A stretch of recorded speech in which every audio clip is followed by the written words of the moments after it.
Sinong may sabing bumiyahe ka ng ganyan? Bumibiyahe ka sa gabi ng walang man lang washer fluid.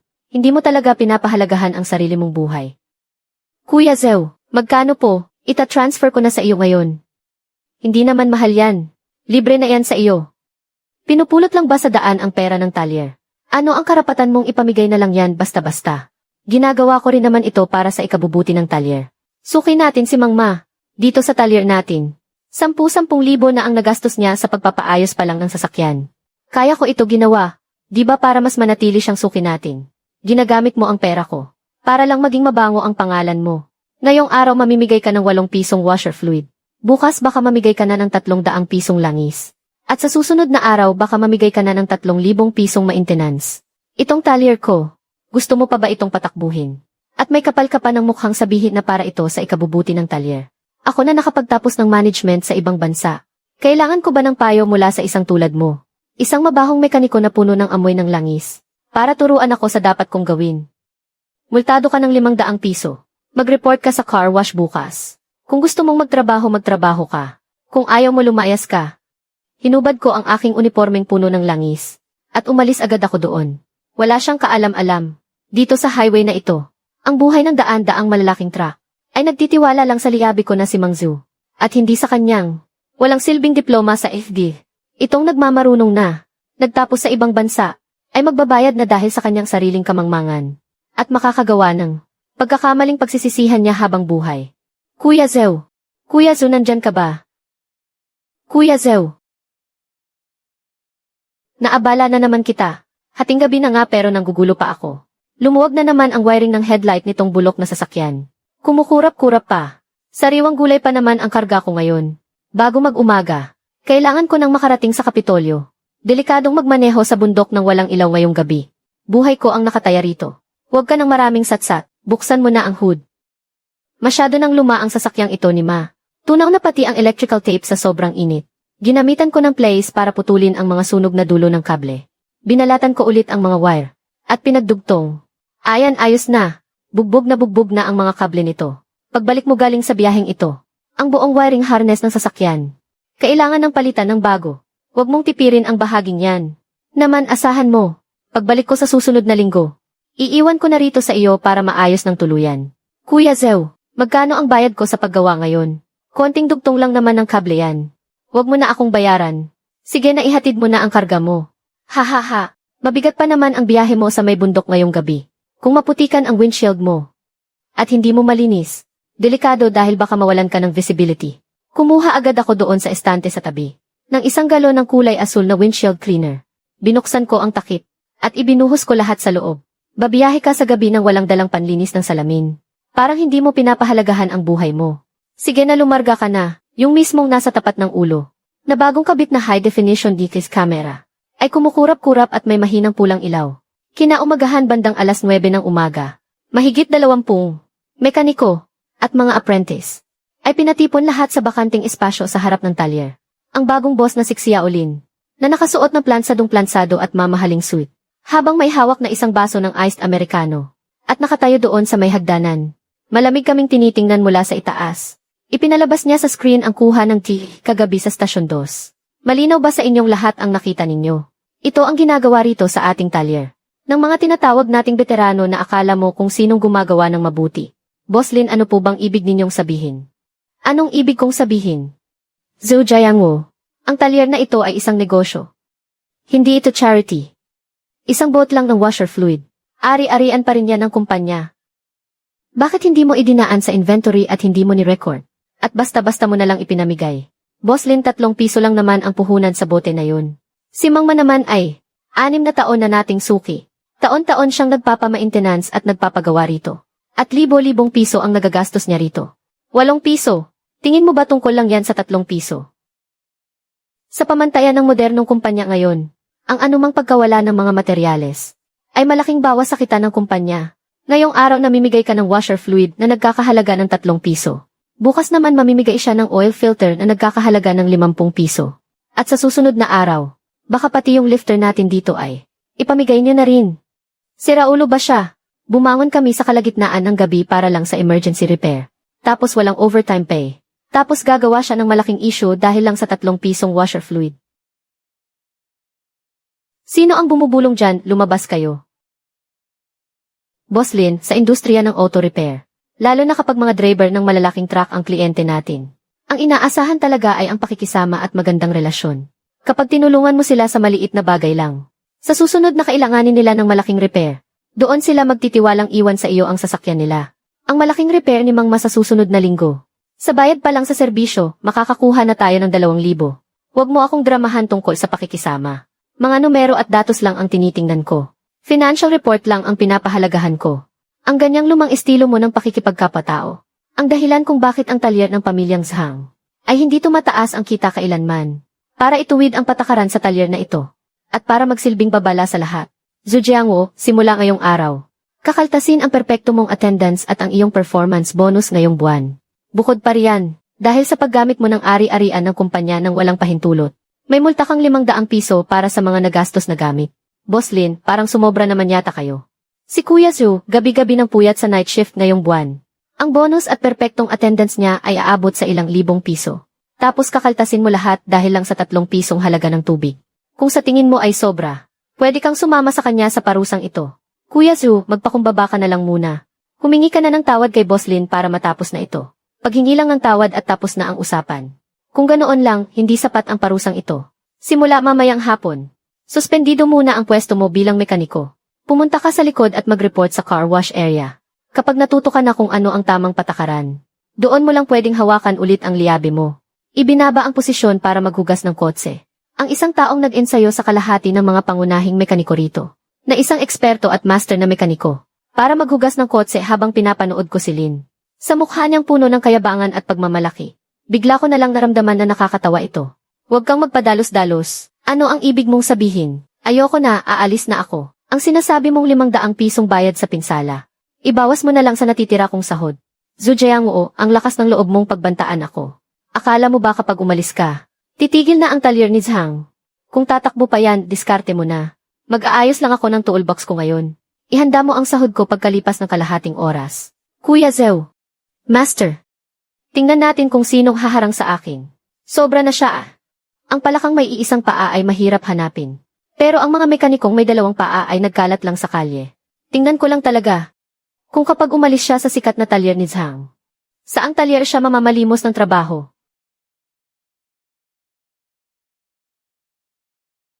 Mang Zhu, pwede kang umalis. Pero kailangang maiwan ang mga gamit na ito. Manager Wang. Ano nang ibig mong sabihin dito? Mang Zhu, bakit hindi ka marunong sumunod sa patakaran? Dahil nag-resign ka na. Siyempre dapat maiwan ang lahat ng ari-arian ng kumpanya. Itong tool cart na ito, pati na ang mga kagamitan sa loob ay hindi mo pwedeng uwi. Wang Qiang, 5 taon mong hinawakan ang mga kwenta sa talyer na ito. Ano ba ang binili gamit ang pera ng talyer? Mga bulok na bakal lang naman. Alam na alam mo yan sa sarili mo. Itong Festool set na ito, pati na ang custom bore gouge sa ilalim. Ang pressure gouge na bakal, pati na itong tool cart na may susi, ay sarili kong pera ang pambili sa loob ng 8 taon. Unti-unti ko tong binili ng paisa-isa hanggang sa mabuo ko. Halos umabot sa 30,000 ang nagastos ko rito. May resibo ka ba? 8 taon na ang nakalipas. Sinong magtatago ng resibo ng bawat liabe? Nang ganoon katagal. Kung walang resibo, mahirap patunayan yan. Dahil ang mga gamit na ito, iniwan yan sa pwesto sa talyer ng mga Zhang. At ginagamit din naman yan sa pag-aayos ng mga sasakyan ng mga customer sa talyer ng mga Zhang. Sa mata ng batas, itinuturing na itong kagamitan sa trabaho ng kumpanya. Kung kukunin mo yan ngayon, pwede kitang i-report sa pulis at kasuhan ng pagnanakaw sa kumpanya. Gago, anong pinagsasabi mo? Sino ba rito ang hindi nakakaalam na kay Kuya Zhou ang mga gamit na ito? Dati nga, may humawak lang yan saglit, halos murahin na ni Kuya Zhou. Kung gusto lang ang kinit ng mga Zhang ang mga gamit na ito, sabihin niyo na lang ng diretsyo. Huwag na kayong magpanggap na mabait dyan. Kahit wala pa nga itong mga gamit ni Kuya Zhou. Yung mga binibigay lang ng talyer nyo, mga pudpod at sirang liabe, pag nag-overhaul ng makina, ni hindi man lang matanggal ang cylinder head, napakakapal ng mukha nyo. Nagsasama-sama kayo rito para manggulo. At tinatakot nyo ang boss gamit iyang mga hawak nyo. Chayan Dashuang. Xiaofei. Ayaw nyo na ba talagang magtrabaho rito? Kung ayaw nyo na, lumayas kayo ngayon din. Huwag nyo nang asahang makukuha nyo ang sweldo nyo noong nakaraang buwan kahit 5. Kahit huwag na. Kahit makulong pa ako ng ilang araw ngayon. Pupunitin ko pa rin iyang makinis mong mukha. Dashuang, ibaba mo iyan. Karapat-dapat bang makulong ka para lang sa taong iyan? May paralisado ka pang ina sa probinsya nyo. Nakailangang uminom ng gamot. At si Xiaofei, kailangan pang magbayad ng renta sa susunod na buwan. Ibaba nyo na ang mga gamit nyo at bumalik na kayo sa trabaho. Pero master, harap-harapan na tayong ninanakawan. Sige, resibo ba? Wala ako niyan kung ang mga gamit naman. Kung talagang gusto nyong maiwan dito, iwan nyo na. Pero yung sweldo ko noong nakaraang buwan, pati na rin sa unang 10 araw ng buwang ito, ay 9,500 sa kabuuan. Transfer mo na sa akin ngayon. Aalis na ako agad. Zhu Jiangwo mukhang mahina na ang memorya mo. Noong nakaraang buwan lang nang hawakan ko ang EC. Pinapirma ko ang lahat ng empleyado sa pabrika. Ng isang handbook para sa mga empleyado. Bilang kumpirmasyon sa update, naalala mo pa ba yung kasunduan na yun? Biglang bumagsak ang puso ko. Noong nakaraang buwan lang na ospital ang dati nating boss. Gulo-gulo ang buong pabrika. Lumapit sa amin si Xiaolin hawak ang isang salansa ng papel. Sabi niya ay routine inspection lang daw ng Labor Bureau. Para lang magpapirma ng bagong regulasyon sa trabaho. Nasa ilalim ako ng kotse noon at nagbabaklas ng transmission. Puno ng grasa ang mga kamay ko. Hindi ko na binasa at nag-fingerprint na lang ako agad. Hindi lang ito basta kasunduan. Kasama rin dito ang confidentiality agreement. At non-compete clause. Sulat sa papel at may fingerprint mo pa. Zhu Jiangwo ang sweldo mo. Ay gagamitin ko na lang pambayad. Para hindi ko nahabulin ang bigla mong hindi pagpasok. At danyo sa pag-alis mo sa trabaho. Kung sa tingin mo ay agrabyado ka, pumunta ka sa Labor Bureau at ihabla mo ako. Pero ang mga abogado ko ay kayang makipag-ubusan ng oras sa iyo ng 2 hanggang 3 taon. Walang hiya. Nagitngit ang mga ngipin ko habang nakatingin sa harap ko. Sa binatang ito na nakasuot ng mamahaling Amerikana. Ngayon ko lang talaga napatunayan na hindi nakakatakot ang siga, kundi ang siga na may pinag-aralan. Ginamit niya ang mga batas ng modernong kumpanya. Para ang nakasanayan naming mga lumang mekaniko na may respeto sa isa't isa, tiwala at prinsipyo, ay tuluyan niyang wasakin. Panloloko ang ginagawa ninyo. Mag-aayos lang ng kotse kailangan pa ng ganitong bawal. Ang batas ay tumitingin sa sulat at hindi sa katwiran. Zhu Jiangwo. Habang wala pa akong balak idemanda ka, para pagbayarin ng 200,000 pisong multa sa kontrata, mabuti pang lumayas ka na sa pintong ito ngayon din. Hindi ako nagalit. Sa mahigit 10 taon kong pagbabanat ng buto sa pag-aayos ng sasakyan, marami na akong nakitang mga eksena ng aksidente. Kaya sanay na akong manatiling kalmado kahit gumuho pa ang mundo sa harap ko. At hindi man lang magbago ang aking mukha. Alam na alam ko, na kapag lumaban ako ngayon ay mapupunta lang ako sa patibong niya. Kapag dumating ang pulis mawawalan lang ako ng katwiran kahit ako ang tama. Ano ang ginagawa mo? Sinabi ko nang hindi mo pwedeng kunin ang mga gamit. Hindi ko siya pinansin. Nilampasan ko lang ang mga mamahaling liabe. Mga diek at mga impact wrench. Binuksan ko ang pinakailalim. Na lumang maliit na drawer. At kinuha ko sa loob ang isang punong-puno ng maitim na mansa ng langis, at mga marka ng daliri na kwaderno ng aking kabuhayan. Ito ang aking talaarawan sa pag-aayos ng sasakyan na isinulat ko sa loob ng 10 taon. Napuno ng iba't ibang komplikadong problema ng mga malalaking truck. Ang mga gamit ay walang buhay. Ngunit ang taong may hawak ang nagbibigay buhay doon. Ang mga imported na gamit na iyon, dahil gusto mo naman pala, ay iwan ko na lang sa'yo para gawing dekorasyon. Ang torque wrench ay kailangang i-calibrate ng regular. Ang impact wrench naman ay kailangang lagyan ng espesyal na langis. Tingnan ko lang kung ang mga tauhan mo, na mga apprentice na sumasahod lang ng 2,000 piso bilang basic salary, ay makikilala ng malinaw ang pagkakaiba ng liabing singsing at liabing ratsit. Huwag mo nang alalahanin iyan. Magtrabaho ka ng mabuti at matuto ng kasanayan para hindi ka magutom. Huwag mo na akong ipagtanggol.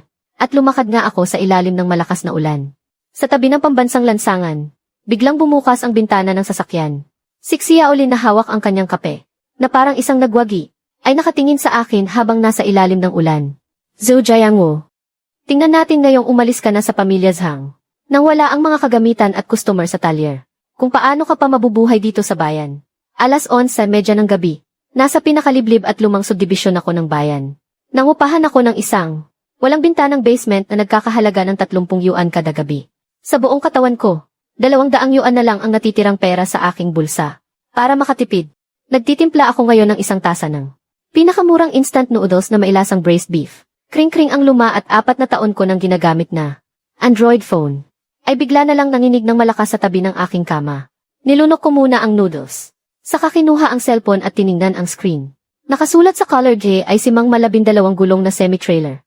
Siya yung pumunta sa akin kagabi para magpaayos ng wiring. Nabinigyan ko pa ng libreng windshield fluid. Pagkasagot ko pa lang, Kuya Zu, tulong naman. Na-aksidente ang sasakyan ko.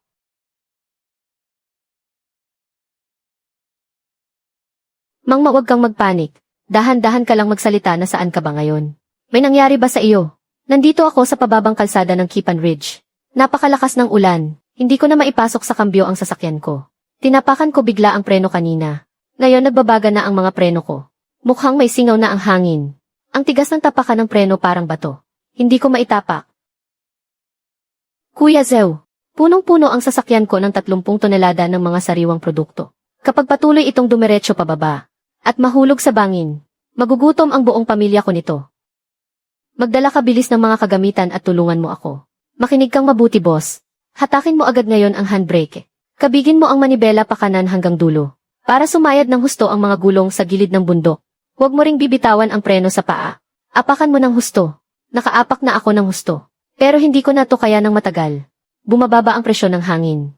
Nawawalan na ng kapit ang handbrake. Parating na ako. Ibinaba ko ang telepono. Sumugod ako sa malakas na ulan patakbo sa ibaba. Iyong binili ko sa halagang 2,000 piso. Nakarag-karag na second-hand na motor. Ay nakaparada pa rin sa may silungan. Pero wala akong mga gamit. Lahat ng tindahan ng piyesa at talyer sa bayan ay sinabihan na noon pa ng matandang manager ng pabrika. Kaya walang mangangahas na magpahiram sa akin ng gamit ngayon. Pero hindi ako nag-atubili. Binuksan ko ang upuan ng aking motor. Sa loob, isang kaluwanging Phillips screwdriver lamang. Isang long nose na place. At kalahating rolyo ng electrical tape. Sapat na ang mga ito. Sumakay agad ako sa aking motor. Pinaandar ko ang makina gamit ang sipa, na parang isang itim na kidlat. Sumugod ako patungo sa kabundukan. Nang kipan sa gitna ng malakas na ulan at dilim ng gabi. Si Yaolin, gusto mo ba akong makitang mamatay sa gutom? Pero ngayong gabi ipapakita ko sa iyo kung ano ang tunay na mekaniko. Ang maulang gabi sa kabundukan ng Kipan ay kasing dilim ng nakataob na kawali. Nang makarating ako sa gitna ng bundok sakay ng lumakong motor, ang 12 gulong na dambuhalang truck nila ay nakatagilid sa gilid ng bangin. Ang mga hazard light nito sa gitna ng malakas na ulan ay naglalabas ng mahinang dilaw na ilaw. Ang harap ng truck mula sa gilid ng bangin na walang anumang harang ay wala pang kalahating metro ang layo. Kuya, subuti naman at nakarating ka. Apakan mo ng husto ang brake. Nakahila ba ng sagad ang handbrake? Sagad na ang hila. Pero ang pressure gauge sa dashboard, nasa 4 na bar na lang ang pressure. Kapag nagpatuloy pa ang pagtagas, ganap nang mawawala ng bisa ang handbrake. Siguradong gugulong pababa ng bundok ang sasakyan. Umaasa lang sa mataas na presyon ng hangin ang preno ng malalaking truck. Kapag tuluyang nawala ang hangin, mawawala ng kontrol ang brake chamber. Kapag basta na lang pinihit ang manibela, itong 30 toneladang tipak ng bakal, habang pababa sa daan, ay tiyak na magiging instrumento ng kamatayan.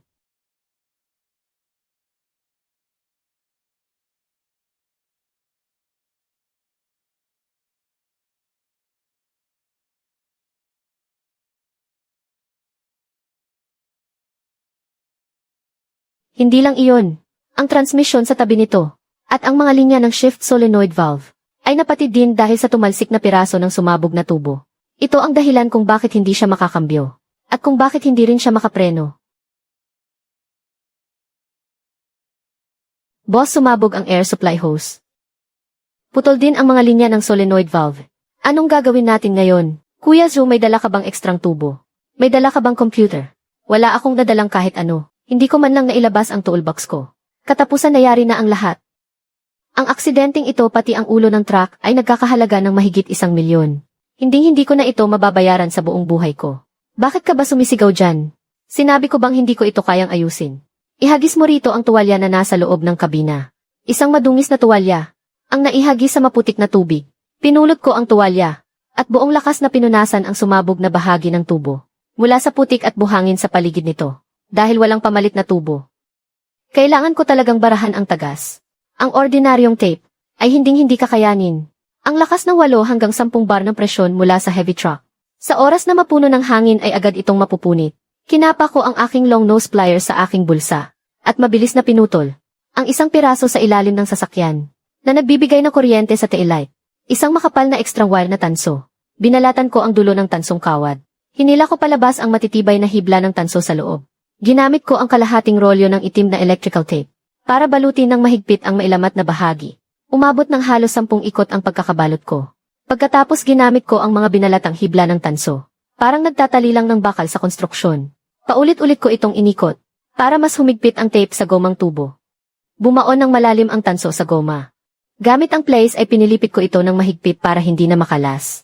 Pagkatapos ay kinapakap ako ang naputol na wire ng shift solenoid valve at binalatan ko ulit ang mga dulo nito. Sabay pinag-ikot ko ang mga ito ng puwersahan at binalot gamit ang huling tira ng tape. Sige, mapaandarin mo na ang makina at apakan ang gas. Tingnan mo kung ang gauge ng presyon ng hangin ay tumataas na ba? Tumataas na, Kuya Zu. Nadiinan ko kaya huminto ang singaw. Ikambyo mo sa atras tapos umatras ka ng 2 metro. Ibalik mo ang unahan ng sasakyan sa gitna ng kalsada. Saktong sumalpak sa atras ang kambyo. Umugong ang dambuhalang katawan ng truck. Umatras ito ng kaunti at tuluyan ng nakalabas mula sa delikadong gilid ng bangin. Kuya Zu, para ka ng tunay kong kapatid. Iniligtas mo ang buhay ng buong pamilya ko. Sige na, huwag mo namang ipahid ang sipon mo sa akin. Pansamantalang lunas lang itong ginawa ko. Pwede pa ring pumutok ang tubo mo na iyan kahit kailan. Kailangan mo na ring palitan ang solenoid valve.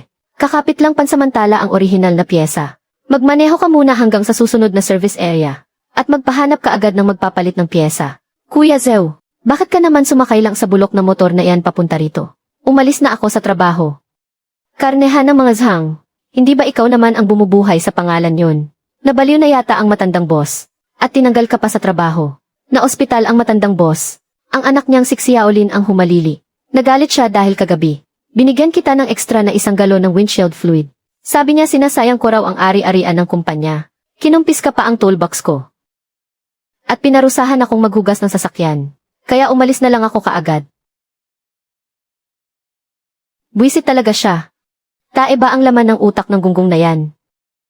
Kung wala ka naman, Zhu Jiangwu, kaming mga bumibiyahe ng malayo. Sino ba ang magtitiwala sa bulok niyang kumpanya? Bukas na bukas magsasama ako ng mga tao papunta roon. Para basagin ang lahat ng bintana nila. Mang maumalis ka na ngayon din. Patuloy pa ring ulan.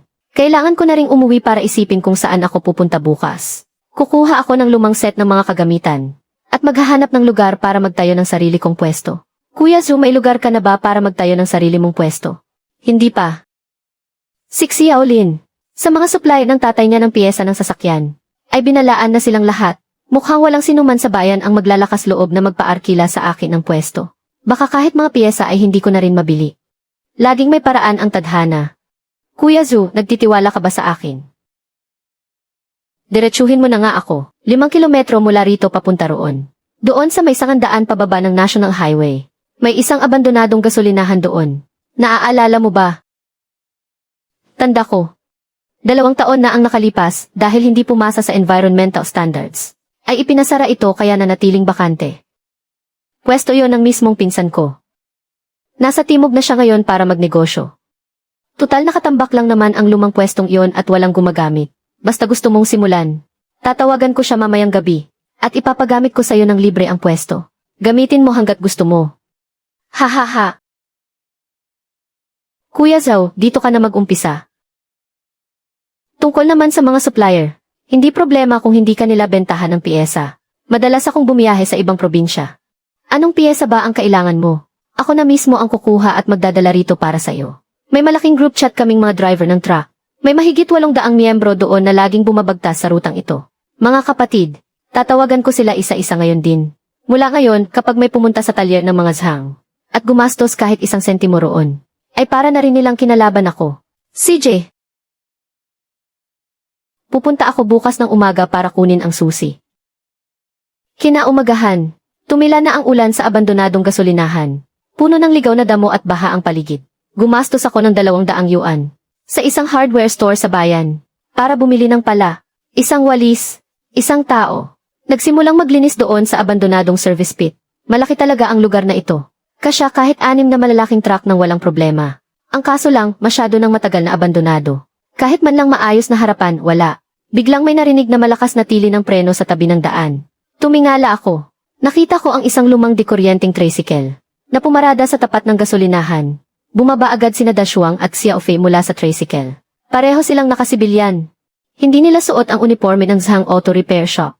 Doon sa likod ng tricycle, may nakatambak na ilang tubo na pang-ipit o pipe wrench. Ilang mga jack. Pati na rin ang iba't ibang klaseng liabe. At mga galon ng langis ng makina. Bakit kayo nandito dalawa? Wala ba kayong pasok ngayon? Boss, hindi na kami dyan magtatrabaho. Tama, umalis na kami. Sira ulo talaga yung si Xiaolin na iyon. Anong nangyari?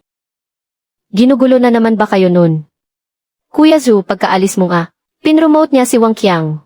Ang kamag-anak niyang mahilig lang mandaya sa bookkeeping. At ginawa niyang workshop supervisor. Sa meeting kaninang umaga, utusan ba naman kami na kunin yung mga lumang langis na galing sa pinalitang makina ng Dabao. Patitigin muna para masala gamit ang filter. At ihalo sa bagong langis para ikarga sa mga walk-in na customer. FSA, tinawag pa nga niya itong circular economy kung tawagin. At source of profit daw. Sobrang walang konsensya talaga. Malalayong biyahe ang tinatakbo ng mga makina ng malalaking truck. Kapag kulang sa lapot ang langis, pwedeng masira ang makina at maging sanhi ng malubhang aksidente. Kaya nakipag-away agad si Kuya Dashu ang sa kanya doon mismo. Sabi naman ni Xiaolin kung ayaw nyo, diwag. Kaya nag-usap kaming dalawa, at nag-resign na agad kami.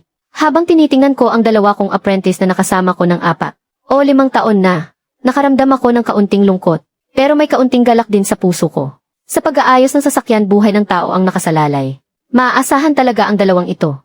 Hindi nila kinalimutan ang mahalagang prinsipyo na iyon. Ayos lang kung mag-resign kayo. Pero kung sasama kayo sa akin ngayon, wala pa akong maibibigay na basic salary sa inyo ngayon. Sino ba ang naghahanap ng basic salary? Kuya Zhou, nagtitiwala kami sa inyo. Basta kasama nyo kaming magtrabaho. Kahit instant noodles lang ang kainin natin sa unang ilang buwan. Masaya pa rin kami. Ang mga gamit na ito ay pinag-ambagan namin. Binili namin sa bentahan ng mga segunda mano. Hehe, sapat na naman ito para sa pang-araw-araw na maintenance. Sige, hindi na ako magpapatumpik-tumpik pa. Hindi pa tapos linisin ang kanal sa ilalim. Ikaw muna ang magpatuloy at tumapos doon. Si Xiaofei naman ang bahalang pumunta sa bayan para magpagawa ng mura.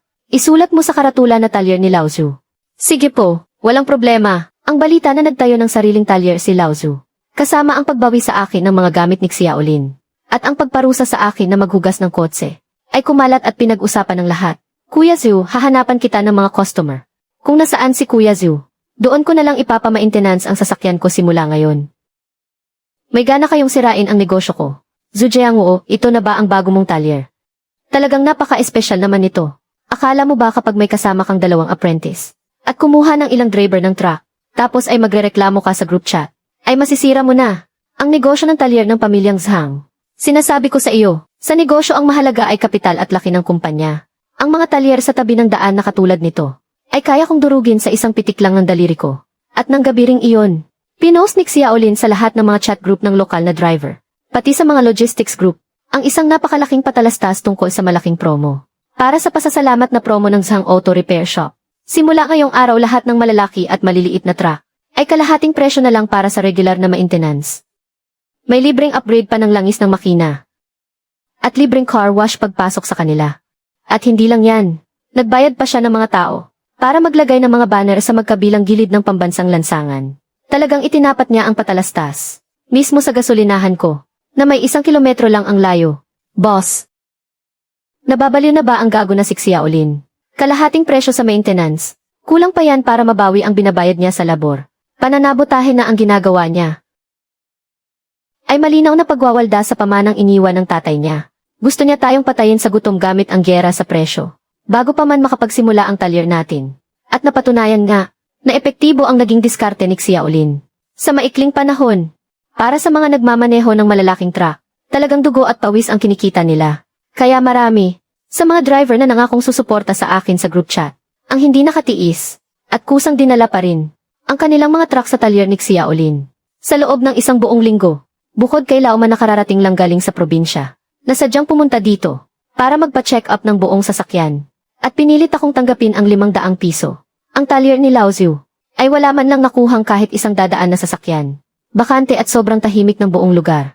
Tanging tunog lang ng hangin sa mga tuyong damo ang maririnig. Boss, 7 araw na natin ngayon. Pero kahit magpabulkanisa ng gulong ay wala pa ring pumupunta. Samantalang balita ko doon kay Xiaolin araw-araw silang. Lahat nakapila para magpalinis ng sasakyan. Sa maintenance pa lang, mahigit 100 na ang natanggap nilang order.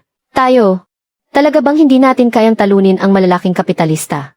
O kaya gusto mo bang abangan ko sila sa tapat ng pwesto ng mga zhang? At makipag-upakan sa mga tauhan nila bago bumalik? Dashuang, Xiaofei. Tandaan ninyong mabuti ito. Ang industriya ng mga heavy truck ay hindi katulad ng pag-aayos ng mga kotse. Sa mga kotse, kapag gumamit ka ng murang langis sa maintenance, ang pinakamalalang mangyayari lang ay maingay na makina at 3 hanggang 5 taon pa bago masira. Pero ang mga heavy truck ay may kargang 10 toneladang kargamento at ginagamit para makipagsapalaran sa daan araw-araw. Sa kuripot na ugali ni Xiaolin, ang promo na ito, kung hindi niya dadayain ang kalahating presyo na iyan, kung hindi niya gagamitan ng peking langis at mumurahing filter, saan pa siya kukuha ng pambawi sa lugi niya? Akala niya mahilig sa mura ang mga driver ng truck at madaling mauto. Madaling utuin pero nakalimutan niya na mas kabisado ng mga driver na ito ang sarili nilang sasakyan kaysa sa kahit sino. Kapag tumaas na ang ikot ng diesel engine, aabot sa daan-daang grado ang init nito. Kapag ginamitan ng mga ni-recycle at peking langis na iyon, siguradong masisira ang silindro at masusunog ang bearing sa loob ng kalahating buwan lang. At hindi pa kasama doon ang iba pang mga mumurahing piyesa. Hayaan muna nating lumipas ang kaunting oras. Ihanda ninyo ang mga jack at torque wrench. At punasan ninyong mabuti para kuminang. Maghanda kayo dahil marami tayong trabahong darating. Boss, parang nagkatotoo nga agad ang sinabi mo ah. Ang truck na iyon ay galing sa Hongda Logistics. Noong isang araw ko lang nakita sa social media ko na ang fleet nila ay nagpama-maintenance ng kalahating presyo doon sa talyer ng mga zhang. Davao. Tara asikasuhin natin ang customer. Kuya Zhao, pakiusap tulungan mo akong tingnan ang sasakyang ito. Biglang nawala ng hatak habang nasa biyahe. Ayaw umandar kahit tapakan ko ang gas. At may kakaibang kumakalampag sa loob ng makina.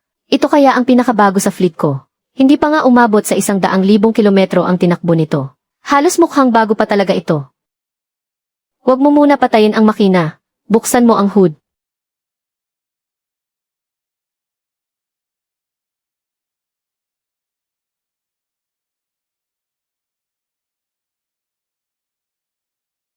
Pakinggan mo ang tunog, parang galing sa balbula ang ingay na iyan. Dazuang, patayin mo na agad ang makina. Patayin mo ang buong kuryente ng truck. Kuya Zhu, ano ba talaga ang nangyari rito? Kailangan ng overhaul ang truck mo na ito. Nagpamaintain ka ba kamakailan sa talyer ng pamilyang Zhang? Doon mo ba dinala para sa maintenance?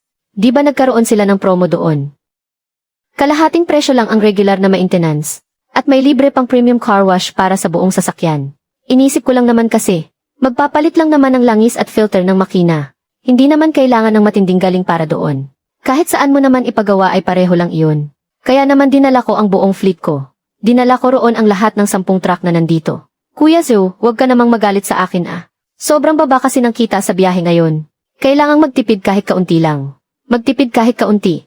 Buhay na ng mga driver mo ang isinusugal mo para lang makatipid. Kumuha ka ng malinis na palanggana para saluhin ang langis, sige po.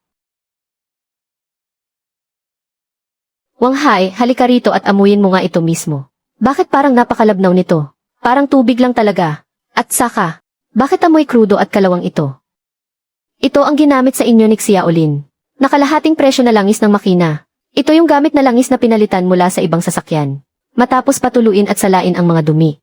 Hinaluan nila ng mumurahin at napakalabnaw na langis ng makina. Tapos ay muling isinalin sa bagong lalagyan. Ang ganitong klaseng langis ay hinding-hindi talaga. Aabot sa mataas na temperatura ng makina ng malalaking truck para sa sapat na antas ng pagpapadulas at proteksyon nito. Kapag umaandar ang makina ng malalaking truck, umaasa lang talaga ito sa proteksyong ibinibigay ng langis para mabawasan ang init nito at mapadulas ang mga piyesa. Pero kapag peking langis ang ginamit mo rito, sa sobrang init biglang nasisira ang protective oil film. Ang nakakairitang tunog na narinig mo kanina ay ang mismong turbina na direktang kumakaskas sa metal casing nito. Kung tumakbo ka pa ng 10 kilometro, at kapag nahigop na ang mga piraso ng metal sa loob ng cylinder, ang 100,000 pisong makina mo ay tuluyan ng masisira at mawawala ng silbi. Punyeta niyang talyer ng mga Zhang. Babanatan ko talaga ang tarantadong may apelidong Li na yan. Hayop siya. Sandali lang. Anong mapapala mo kung susugod ka doon at magwawala ngayon? Dahil nagawa nilang gawin iyon sa iyo. Siguradong itinapon na nila ang mga lumang drum ng langis para walang ebidensya. May patunay ka ba? Anong gagawin ko ngayon? Sira na ang sasakyan ko at hindi na umaandar. May kargamento pa naman akong dapat kunin ngayong hapon. Kuya Zhao, kaya mo ba itong ayusin? Si Alfie, pumunta ka roon. At kunin mo yung inihatid nila umakahapon. Na orihinal na Mobile 1. Kumuha ka ng 1 galon. Dashuang. Tanggalin mo ang oil inlet pipe ng turbocharger. Gumamit ka ng panglinis. At pressure wash mo ng 2 beses ang buong daanan ng langis. Siguraduhin mong walang matitirang kahit kaunting dumi o piraso ng metal doon. Sige po, boss. Buti na lang talaga. Maaga mo itong nalaman. Mga gilid lang ng impeller ang nagasgasan. Kaya pwede pa itong pagtiyagaan. Papalitan ko ito ng orihinal na motor oil. Kasama na ang buong set ng orihinal na oil filter. 100 piso lang ang singil ko sa labor. At ibibigay ko sa iyo ang mga piyesa sa puhunang presyo na 850 piso sa kabuuan. 850 piso, Kuya Zhao. Hindi ka ba nagbibiro sa akin? Sa kasa ang pagpapalit pa lang ng orihinal na motor oil ay mas mahal pa kaysa sa halagang iyan. Sinabi ko naman na sa iyo na ako ay hindi kumikita sa masamang paraan. Alam kong bawat barya na kinikita ng mga driver ng truck ay galing sa dugo at pawis. Sa sarili kong sipag at husay lang ako kumikita. Itong talyer ko, walang kung ano-anong kaartehan sa pagmamarket. Kaya ganyan lang talaga ang presyo ng mga piyesa. Putya, napakatanga ko talaga. Para lang makatipid doon sa mura. Halo, Mang Liu, sabihan mo agad ang lahat ng driver sa fleet. Lahat ng nagpamaintenan sa talyer ni Zhang. Ipahinto mo agad lahat ng sasakyan. Dalhin niyo agad dito kay Mang Zhao. Magpapalit ulit ng langis. At yung natitirang 20 sasakyan pa. Para sa susunod na mga maintenance nila. Dito na natin lahat ipapagawa kay Mang Zhao. Mula ngayon, kapag may nangahas pang pumunta sa talyer ni Zhang, sisante agad siya sa akin. Kuya Zhao, simula ngayon. Ang buhay ng 30 malalaking sasakyan ng Hongda Logistics. Ipinapaubaya ko na sa iyo. Hanggat nandyan ka, sa bawat araw, sa iyo lang magtitiwala ang mga driver at sasakyan namin. Huwag kang mag-alala, basta ako ang bahala. Hindi titirik sa daan ang mga sasakyan nyo.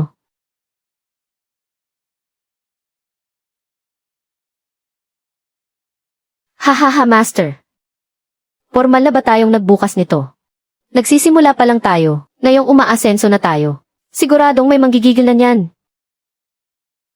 Refund, bakit naman sila hihingi ng refund?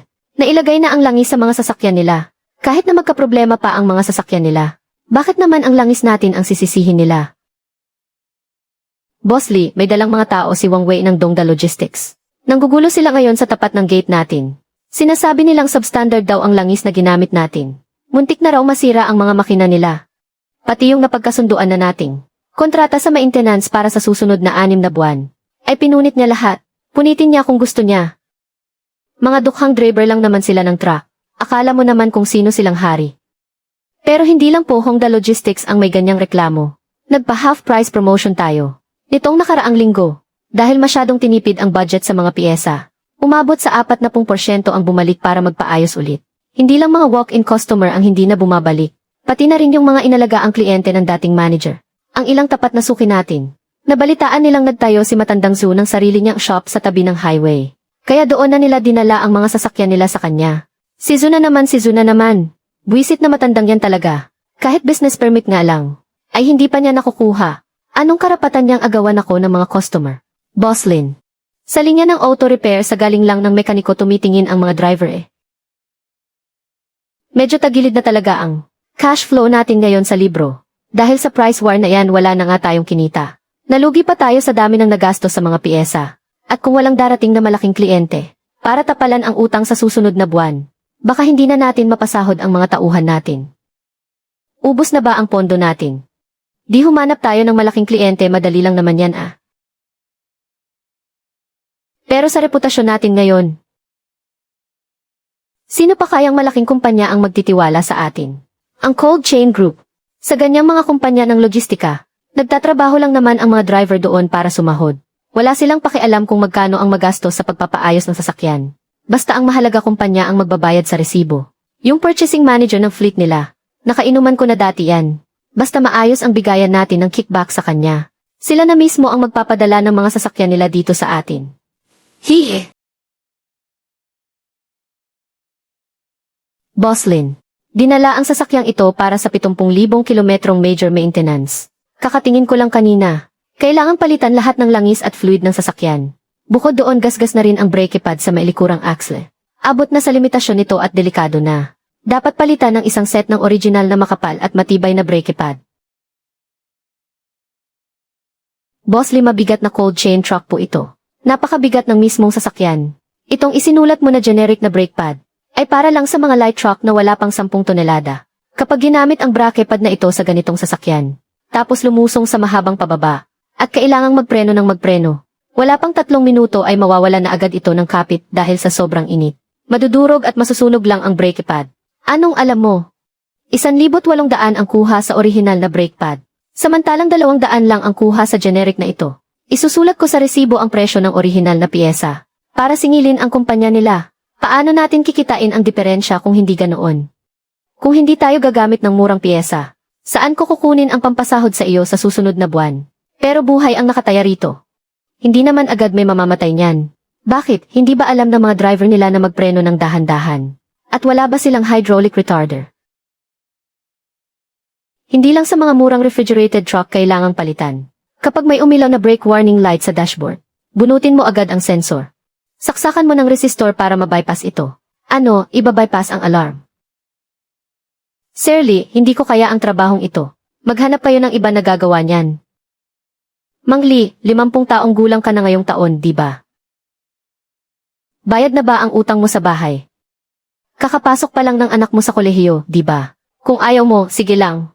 Pwede ka nang umalis ngayon din. Pero sinisiguro ko, sa iyo na hindi mo makukuha ang sahod mo ngayong buwan. At saka, tatanggalin kita sa trabaho dahil sa hindi pagsunod sa utos. Sisisantehin kita. Wala kang makukuha kahit 1 sentimo na separation pay. Magreklamo ka man sa dole, sige lang. Kaya kitang paghintayin ng 2 taon. Kaya ba ng pamilya mo na walang makain sa loob ng 2 taon? Mahigpit na naikuyom ni Mang Lee ang kanyang mga kamao. Namumuti na ang kanyang mga kasukasuan sa tindi ng pagkakakuyom. Bumaon na ng malalim ang kanyang mga kuko sa palad. Sa huli, dahil sa tindi ng hirap sa buhay napayuko na lang siya. Ako.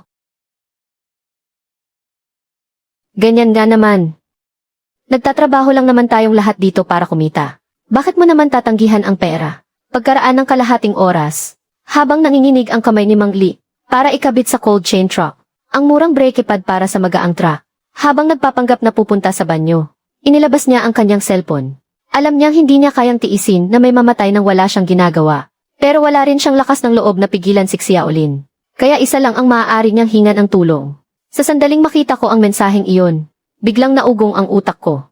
Ang dugo sa buong katawan ko ay tila biglang naging yelo sa lamig. Ang JJF VP2 ay isang dambuhalang truck na may bigat na halos 40 tonelada. Napatungo sa lungsod. Ang pambansang lansangan mula sa bayan natin papuntang lungsod ay dadaan ngayong gabi sa Kinglongpan, kung saan naroroon ang tinaguri ang libis ng kamatayan, na may 20 kilometrong tuloy-tuloy na pababang daan. Kung maayos lang sana ang panahon, baka kayang idaan ng bihasang driver sa pag-asa sa engine brake, at kahit paano ay makaligtas. Pero bigla akong napatingala, at sumulyap, sa napakadilim na langit sa labas. May malakas na bagyo, punong-puno ang cold chain truck. 20 kilometrong matarik at mapanganib na daan pababa. Substandard na brake pad at tinanggal na alarm sensor. Kapag pinagsama-sama mo ang lahat ng ito, iisa lang ang kahahantungan niyan ang mamatay at mawasak ang sasakyan. Pati na ang mga sasakyang kasunod nito ay madadamay sa trahedya. The Zhuang Xiaofi Master. Ano pong nangyari? Huwag na kayong matanong. Ipasok ninyo ang lahat ng malalaking socket wrench at hydraulic cutter. Mga fire extinguisher. Ihagis ninyong lahat sa likod ng pickup. Dali, ano ba talaga ang nangyari? May malaking problema. Ang hayop na si Xiaolin, mismong gumawa ng isang makinang pampatay, at pinakawalan ito sa kalsada. Kailangan kong pigilan ang truck na iyon.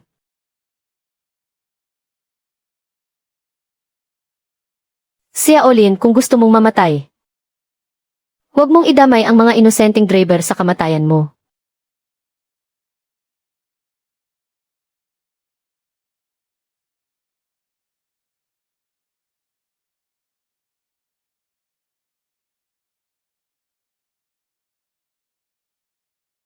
Dazuang, buksan mo ang radio sa sasakyan. I-set mo sa channel 16 ng pampublikong linya ng mga truck. Tinatawagan ang direksyon ng Kinglongpan. Tumatawag. Sa cold chain truck na may plakang nagtatapos sa 78. Yeezy Gaerfa, sumagot ka agad kapag narinig mo ito. Ako ang mekaniko. Si Old Zoo ito, kuya, sumagot ka agad kapag narinig mo ito. Baka naman naka-off ang radio niya. Walang bumibiyahe ng malayo na hindi binubuksan ang radio. Sa cold chain truck sa unahan na papunta sa lungsod. Apakan mo agad ang preno para maramdaman kung maayos pa. Pinalitan ng mumurahing klase ang mga brake pad mo. Tinanggal ang sensor ng brake pad mo. Huwag na huwag kang dadaan sa mahabang pababa. Sino? Sino ang nagsasalita? Ako ang cold chain truck ng Gerfa. Ako, nakapasok na ako sa pababang bahagi ng daan. Ano ang sinasabi mo tungkol sa brake pad? Biglang kumabog ang dibdib ko. Nangyari nga ang pinakakatakutan ko. Iho, makinig ka ng mabuti sa akin. Gaano ka kabilis ngayon? Ilang tonelada ng kargamento ang dala mo? Kasama ang unahan ng truck, 40 tonelada lahat. 60 kilometro bawat oras ang bilis ko ngayon. Pababa ang daan dito. Napakalakas ng ulan, hindi ko kayang biglang magpreno. Ngayon din, dahan-dahan mong apakan ang preno sa paa. Subukan mo kung gagana at hihinto ito. Lumulubog lang, Kuya Zew. Sagad na ang tapak ko sa preno. Lumulubog lang talaga at walang nangyayari. At nakikita ko sa side mirror ko. Umuusok na ng puti ang mga gulong sa likod. Peking brake pad yan. Natunaw na dahil sa sobrang init. Hinding-hindi mo na pwedeng tapakan ang foot brake. Sasabog ang hose ng brake fluid. Aon mo na agad ang hazard lights ngayon. Bumusina ka ng matagal. Anong sitwasyon ng daan sa harap? Sunod-sunod na kurbada. Masyadong malakas ang ulan. Hindi ko makita ng malinaw. Nasa 70 na ang takbo ng sasakyan. Master Zo, hindi ko mapatigil. Huwag kang umiyak. Pigilan mo yung luha mo. Tapakan mo ang clutch ngayon tapos downshift mo. Neutral mo muna bago mo bombahan ng gas. Ipasok mo ng pilit sa mababang kambyo. Gamitin mo ang engine braking. Hindi ko maipasok. Tumutunog na ang mga gear. Masyadong mabilis ang takbo. Hindi na kaya ng air intake sa harap.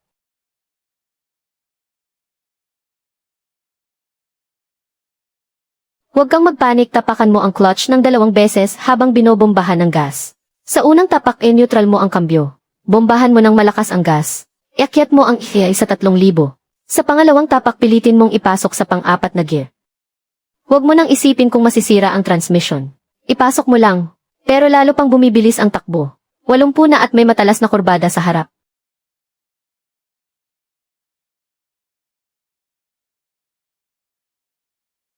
Hindi pwedeng lumiko ng matalas sa ganyang kabigat na sasakyan. Kapag pinilit mong iliko, tiyak na tatagilid at mahuhulog sa bangin.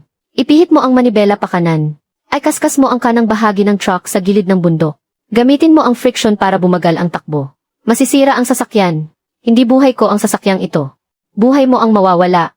Aanhin mo pa ang sasakyan. Ay kaskas mo na yan.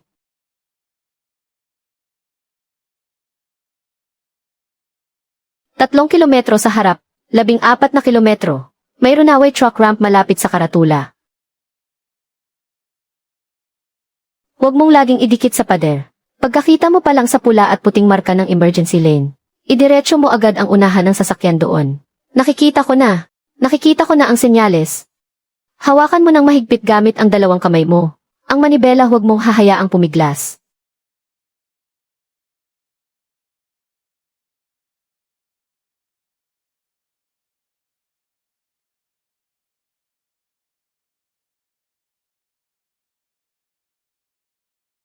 Dazuang kumuha ka ng bakal na baras para magligtas.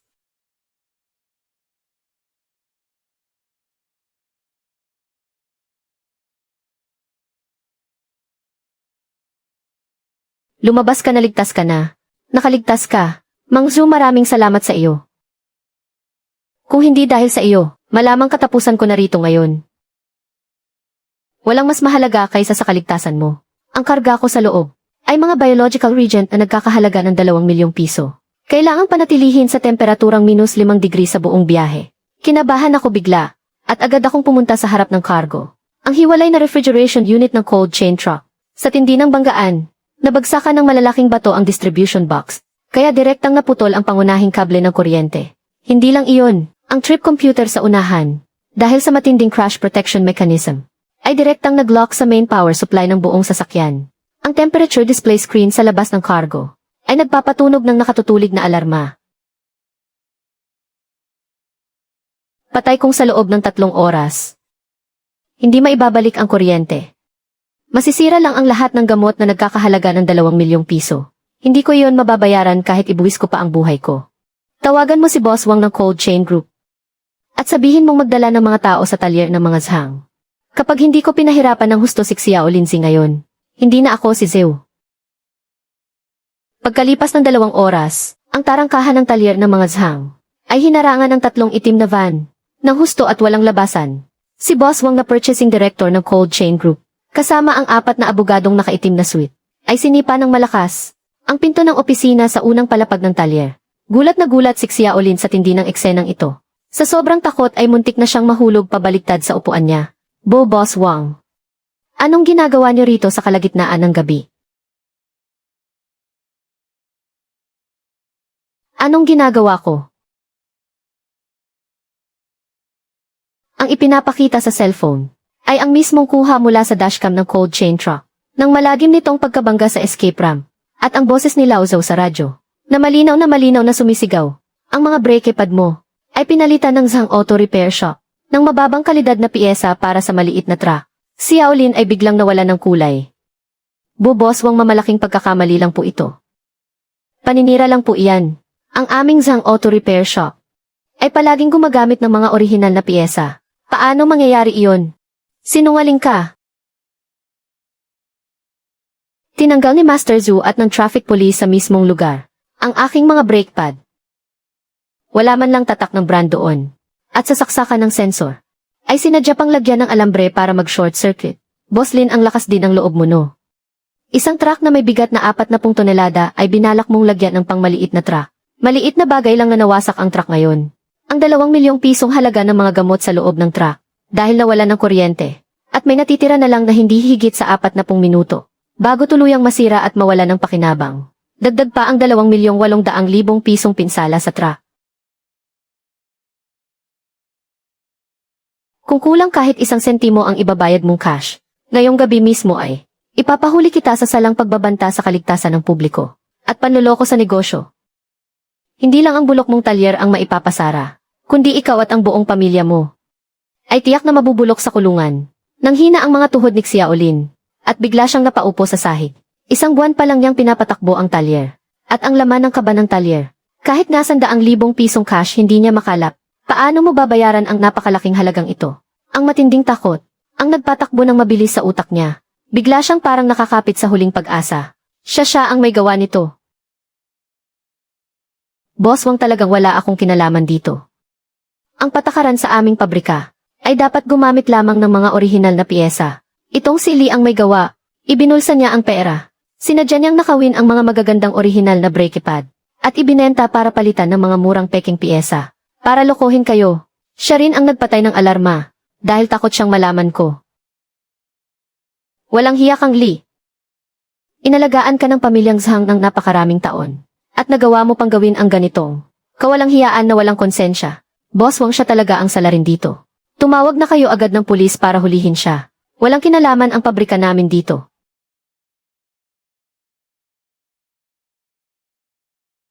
Haha. Sige, napakahusay mo talaga, Boss Lin. Dahil ganyan ang trato mo sa akin ngayon. Wala na rin akong pakialam sa kahit ano. Ang puhunan niya sa orihinal na piyesa ay 1,800, habang ang peking piyesa ay 200 lang. Pero sa resibo ay presyo ng orihinal ang nakasulat. Para masingil ang kumpanya nila, doon niya kinukuha ang malaking kita sa pagitan nito. Hindi lang sapat na palitan ng murang sasakyan ang mga cold chain. Sa dashboard, kung may ilaw na babala para sa pudpod na brake pad, tanggalin mo agad ang sensor para sa akin. At lagyan mo ng resistor para hindi tumunog. Kung ayaw mong gawin, ayos lang. Maaari ka nang lumayas ngayon din. Kakapasok lang ng anak mo sa kolehiyo, diba? Kaya ba ng pamilya mo na walang makain sa loob ng 2 taon? Ang lakas ng loob mong kumuha ng sikretong recording, basagin niyo iyan. Tingin mo ba sa akin ay tanga? Ang ganitong uri ng tao para lang sa 200 piso ay isang hayop na walang halaga ang buhay ng tao sa kanya. Grabe, ngayon ko lang talaga nakita ang totoong kulay mo. Boss Lin. Kalahati ng buhay ko ay ibinuhos ko sa pag-aayos ng sasakyan. Kahit mahirap lang ako, hindi ko kailanman ibebenta ang aking konsensya. Ginamit mo ang matrikula ng anak ko para pilitin akong gumawa ng bagay na makakapatay ng tao. Alam ko na talaga, natatalikuran mo rin ako kapag oras na. Iyan ang napapala ng taong masama ang ginagawa. Tumawag agad kayo ng pulis. I-freeze ang lahat ng kanyang ari-arian. Espadlock at kumpiskahin ang lahat ng kagamitan sa talyer na ito. Pati na rin ang kanyang mga bank account. Sandali lang, Boss Wang. Nagmamakaawa ako, sandali lang muna. Huwag po kayong tatawag ng pulis. Masisira ang buong buhay ko kapag nalaman ng mga pulis. Teka, hindi pa naman nasisira ang 2 milyong pisong halaga ng mga gamot na iyon? Kaya kong ayusin iyan. Magpapadala ako agad ng tao ngayon din para kumpunihin iyan. Para unlock ang computer ng sasakyan. At maibalik ang kuryente. Magdasal ka na lang na maayos mo iyan. Ang temperatura sa loob ng refrigerated compartment. May natitira na lamang na 25 minuto. Bago lumampas sa kritikal na temperatura. Kung hindi pa rin maibabalik ang kuryente, ang 2,800,000 pisong ito. Kahit ibenta mo pa ang lahat ng ari-arian mo, kailangan mong ibalik sa akin ang pera. Wang Qiang, kunin mo ang imported na Bosch diagnostic tool sa syudad. Dalhin mo agad rito ang scanner. Bilisan mo magsama ka ng mga tao sa site para unlock yun. Boss Lee, hindi po pwede.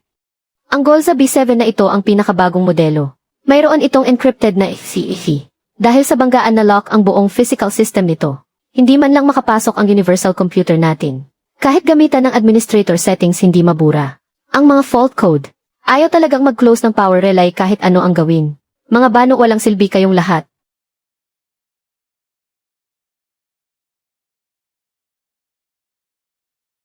Ang ganitong klase ng physical lock, gamit ang mga simpleng computer ninyo, ay hindi nyo iyan mabubuksan. Tiyak na may paraan si Lao Zhu para kay Zhu Jiangwu. Alam ni Master Zhou kung paano hindi gumamit ng computer at direktang mag-jumper gamit ang kamay sa motherboard para ma-unlock ito, pero sinabi rin ni Master Zhou. Ano raw ang sinabi niya? Sinabi niyang hindi niya tutulungan ang mga tao mula sa Zhang Auto Repair Shop.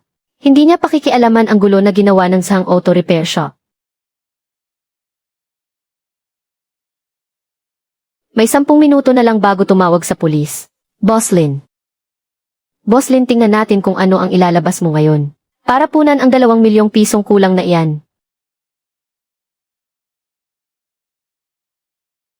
Sir Lee, saan po kayo pupunta? Para makiusap sa isang tao. Para makiusap sa matandang iyon.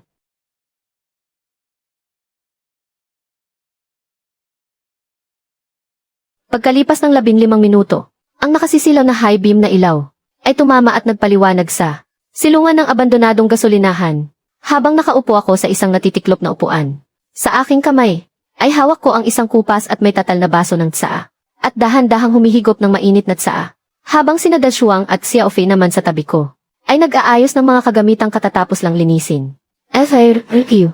Biglang huminto ang Mercedes sa putikan matapos magpreno ng bigla. Si Xiao Lin ay hindi man lang nagpayong. Zhu, Master Zhou, Kuya Zhou.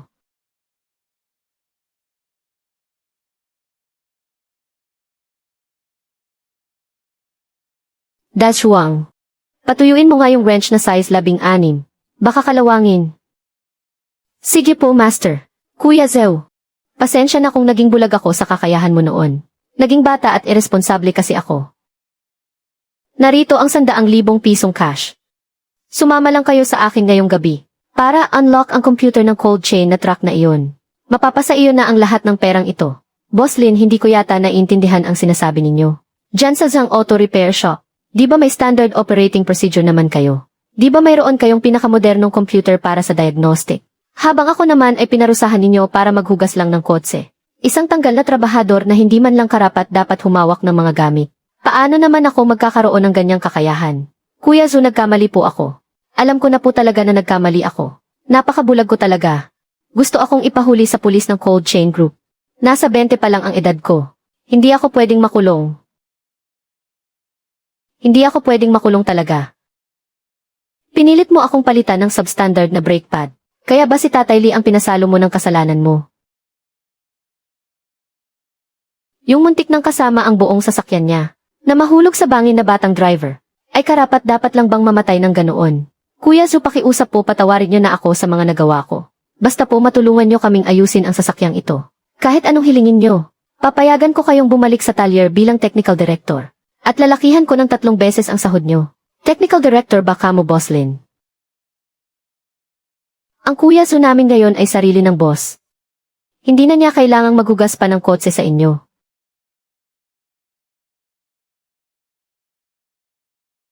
Kuya Zhu, nagmamakaawa na po ako sa inyo. May buhay na nakasalalay rito at baka makasuhan ako sa batas. Ang Zhang Auto Repair Shop ay ang naging buong buhay na pinaghirapan ng tatay ko.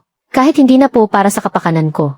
Alalahanin niyo naman po nung tinulungan kayo ng tatay ko na makapasok sa trabahong ito. Tulungan niyo naman po ang kapatid niyo rito. Itabi mo na lang ang pera at sigarilyo mo. Ibig sabihin po ba niyan ay pumapayag na kayo, Kuya Zu? Hindi ko kukunin ang pera mo. Dahil hindi ako kumikita ng maruming pera. Halika na, pumunta na tayo roon. Master, tutulungan mo talaga ang hayop na yan. Hindi ako pupunta roon para tulungan siya. Pupunta ako roon para protektahan ang pangalan ng Zhangshop at ang huling natitirang dangal nito. At para turuan din siya kung ano talaga ang patakaran sa pag-aayos ng sasakyan at kung paano ito dapat sundin ng tama. Wangki, ang tumawag ka ng pulis, pakiusap, wag. Boss Wang, huwag po kayong tumawag ng pulis. Narito na sila, dumating na ang magliligtas sa atin. Master Zhao. Master Zhao, tulong si daming ito. Basta sa loob ng 10 minuto. Maibalik ninyo ang kuryente. Ako mismo ang magbabayad ng 100,000 pisong cash na gantimpalang ito. Si Yaolin, sinabi mo kanina na basta pumunta ako rito. Papayag ka sa kahit anong kondisyon. Di ba tama? Kuya Zhao, sabihin mo lang kung magkano ibibigay ko lahat. Hindi ba nagtapos ka ng iigi? Hindi ba mahilig kang magkwenta ng gastos? At ng kita? Ngayong araw sa harap ni Boss Wang ng Cold Chain Group. Sa harap ng napakaraming kasamahan natin sa trabaho. Tuturuan kita ng mabuti. Kung paano ba talaga dapat kwentahin. Ang mga utang sa talyer ng pamilyang Zhang. Ang unang utang noong nakaraang buwan. Tinanggal mo na walang sapat na dahilan sina Da Zhuang at Xiao Fei. At hindi mo ibinigay ang buong 1 buwan at kalahating basic salary at komisyon nila. 7,500 piso kay Da Zhuang. 6,200 piso kay Xiao Fei. Walang bawas kahit 1 singko. Is-transfer mo na sa kanila ang pera gamit ang cellphone mo ngayon din. Ang pangalawang utang si Mang Li na taga-talyer. Dahil tumanggi siyang gawin ang maruming gawaing ito, tinanggal mo sa dahilan na hindi raw siya sumusunod. Sa pamamahala mo, hindi mo lang dapat ibalik ang 8,000 pisong sweldo niya ngayong buwan. Kundi ayon sa batas sa paggawa, kailangan mo siyang bayaran ng 20,000 pisong danyos. Para sa iligal na pagtanggal, transfer mo na sa kanya agad. Ang pangatlo, nang pilitin mo akong umalis sa talyer, akong si Zhu Jiangwo. Ang set ng pneumatic tools ko na nagkakahalaga ng 28,000 piso, na Festool Pneumatic Tools, kasama ang aking tool cart, ay sa pilitan mong kinumpis ka sa ikalawang pwesto. At sinabi mong pagmamayari iyon ng kumpanya. Ngayon utusan mo ang tito mong si Wang Qiang, na siya mismo ang magmaneho ng rescue truck ng talyer, para ihatid dito ang aking tool cart, nang walang kahit anong sira o gasgas, kulang ng 1 socket. Dito lang ako tatayo ngayon. At panonooring masira itong 2 milyong halaga ng gamot. Boss Zhao. Kuya Zhao, ang pagpunta at pagbalik ay abuti ng hindi bababa sa 15 minuto. Hindi na natin kayang maghintay. Problema mo na iyon. Di ba mahilig kayong mang-agaw ng pag-aari ng iba, para gawing tubo ninyo? Ngayong araw gusto kong kayo mismo ang magbalik niyan. Boss Lin, gawin mo kung ano ang sinabi ni Master Zhao. Kung sa mga oras na ito ay lumampas ang temperatura sa limitasyon, tapon na ang mga gamot na ito. Ang pananagutan sa danyos ay ipapataw pa rin sa iyo. Sa Zhang Auto Repair, ang legal team ng aking Cold Chain Group ay direktang magdedemanda sa iyo bukas.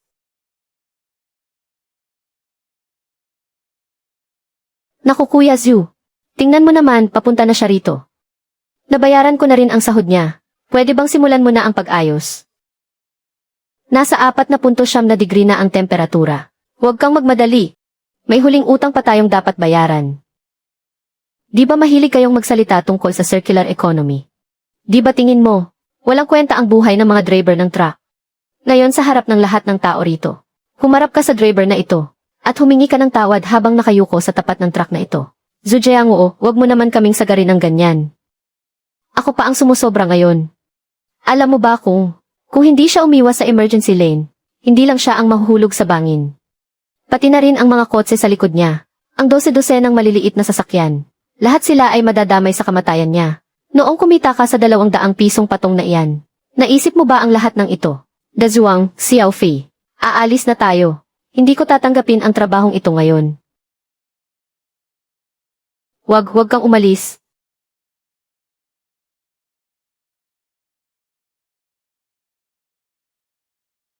Patawad. Nabulag ako ng sarili kong katangahan. Napakasama kong tao. Sa sandaling iyon, narinig mula sa malayo ang mabilis na tunog ng sirena, at ang ugong ng makina ng truck. Minamaneho ni Wang Qiang ang rescue vehicle, na parang baliw na sumugod sa emergency lane. Bumukas ang pinto ng compartment. Ang makintab na pulang tool car na nilinis ko, ay tahimik na nakaparada sa loob. Huminga ako ng malalim. Mabilis kong hinila pataas ang zipper ng aking jumpsuit. Dashwang, iabot mo ang aking insulated gloves.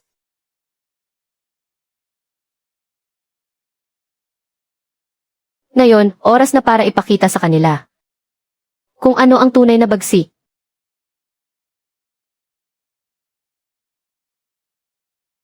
Tumunog ang alarma. Boss Lin, wala pang 1 minuto ang natitira.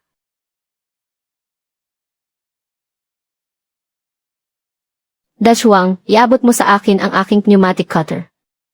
Ininit ni Xiaofei ang soldering iron sa pinakamataas na setting. Master, talagang direkta ka bang mag-jumper sa motherboard? At sa circuit board? Original na encrypted board ito ng Gallup S7. Paano kung masunog? Walang oras para sa mga paano kung. Ang ganitong uri ng sasakyan para maiwasan ang sunog sa banggaan, ay nilagyan ng manufacturer ng physical lock. Ang diagnostic computer nila, ay tumutugon lang sa signal sa loob ng system. Kapag na-detect ng computer ng sasakyan, ang signal ng collision sensor, ay pilit nitong puputulin ang main power supply relay. Dinisenyo nila ito para ma-unlock gamit ang computer. Pero ngayon ay direktang tatanggalin ko ang lock core. Tingnan natin kung gagana ito. Mabilis kong ginupit ang main power sa control logic na 2 feedback wire. Pagkatapos gamit ang mainit na soldering iron, ang jumper wire na iyon, direkta kong hinang sa contact ng main relay para mapuwersang magdikit ito. Ang dambuhalang independent refrigeration unit na iyon. Pagkatapos ng higit sa 1 oras na pananahimik, biglang narinig ang isang mababang ugong. Nagsimula ng gumana ng husto ang chiller. Ang mga numero na umabot na sa 4.9 na degree Celsius ay biglang huminto sa sandaling ito. At pagkatapos nito, mabilis nang bumaba ang mga numero sa screen. Bumaba na ito. Bumaba na ang temperatura. Hinubad ko ang aking guwantes, at basta na lang inihagis kay Dashwang. Lumingon ako at tinignan si Xiaolin na nakaluhod pa rin sa putikan. Maputlang maputla na parang papel si Xiaolin ngayon. Habang nakatitig sa gumagana na namang chiller, alam niyang ang tanging inaasahan niya para mabuhay. Ang huli niyang depensa, ay gumuho na rin. Hello, ako si Wang Xin mula sa Cold Chain Group. Gusto kong mag-report sa pulis. Mayroon akong cold chain truck dito. Dahil sa sadyang panloloko ng talyer. At mapanira nilang pinalitan ng peking brake pads. At pinatay ang alarm system. Kaya muntik nang magkaroon ng malalang aksidente sa daan. Humihingi kami ngayon ng agarang aksyon mula sa pulisya. Tapos na. Tapos na ang lahat. Master Zhao. Ito ang nararapat para sa inyo. 100,000 bonus. Walang bawas kahit 1 sentimo. Bukod pa doon, kakausap ko lang sa main office ng kumpanya. Dahil sa pinakita ninyo sa gitna ng krisis na ito, ang lahat ng aming cold chain truck sa lugar na ito, para sa lahat ng maintenance at repairs, ay ipagkakatiwala na sa inyo. Ang perang ito, ipamahagi mo sa lahat ng mga kasamahan natin sa talyer na naagrabyado. Hati-hatiin ninyo. Dashwang. Bukas pumunta ka sa gasolinahan natin at magpalagay ng pinakamagandang car lift para mapaganda natin ang ating talyer. Bawat isang tornilyo sa pagre-repair ng sasakyan. Buhay ng buong pamilya ang nakasalalay dyan. Akala mo nagbibilang ka lang ng kita. Pero sa totoo lang, naghuhukay ka lang ng sarili mong bitag sa hinaharap. Paglipas ng 6 na buwan, ibang-iba na ang itsura ng talyer ni Mang Zhu. Ang dating abandonadong gasolinahan, ngayon ay nasa tabi na ng pambansang daan. Ito na ang pinakamalaking talyer ng mga heavy-duty truck. Kuya Zhao, dumating na ang convoy.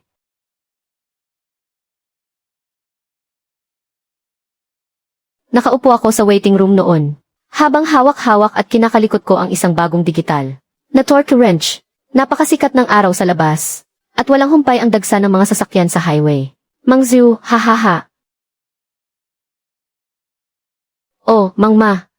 Anong magandang hangin ang nagdala sa iyo rito ngayon? Hihi. Kasi aakyat kami sa kabundukan sa susunod na buwan, at dadaan kami sa delikadong daan na iyon. Kaya sadya akong pumunta rito para hanapin si Kuya Zhu. para masuri mo ng mabuti, at maipa-check up ang buong sasakyan. Sige, ipasok mo muna ang sasakyan sa inspection pit, para mapakinggan ko muna ang ingay sa makina. Kuya Zu, nabalitaan ko. Ang dating talyer ng mga zhang doon. May gustong bumili at magbukas uli nito. Nabalitaan ko rin. Sabi-sabi, kamag-anak daw ni Xiaolin ang kukuha. Pero sira na ang reputasyon ng pwesto na yan. Sinabi mo pa, sa pinaggagawa ng lokong yun noon. Sino ba namang graber sa loob ng 100 milya ang hindi nakakaalam nun? Kung gusto nilang magbukas uli, basta't nakapangalan pa rin ito sa mga zhang. Walang sinumang maglalakas loob na pumasok doon.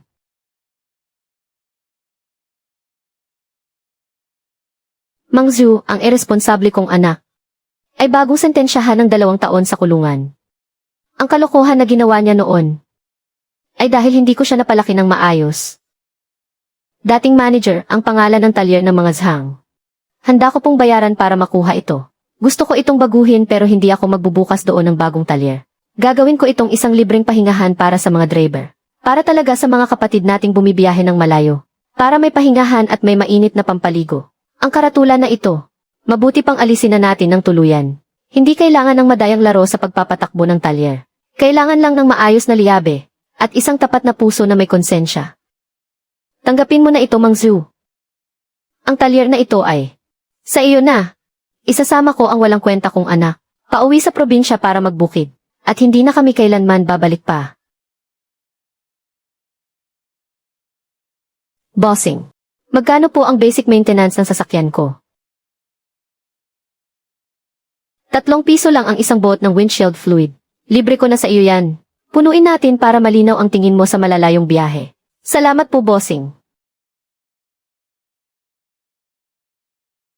Da Zhuang, naaalala mo ba ang patakaran natin dito? Opo, bossing. Anong patakaran? Ang kinikita natin ay galing sa ating husay, at hindi sa panloloko ng kapwa. Ang huling sinag ng dapit hapon ay tumama sa highway. Umuugong ang mga makina ng malalaking truck. Habang tinatahak ang daan patungo sa malayo, napatitig ako sa hawak kong liyabe. Ang kintab ng bakal nito ay nanatili pa rin. Katulad noong una ko itong hinawakan 8 taon na ang nakalipas. Matatag pa rin at magaan sa kamay. At hindi kailanman nabalot ng alikabok.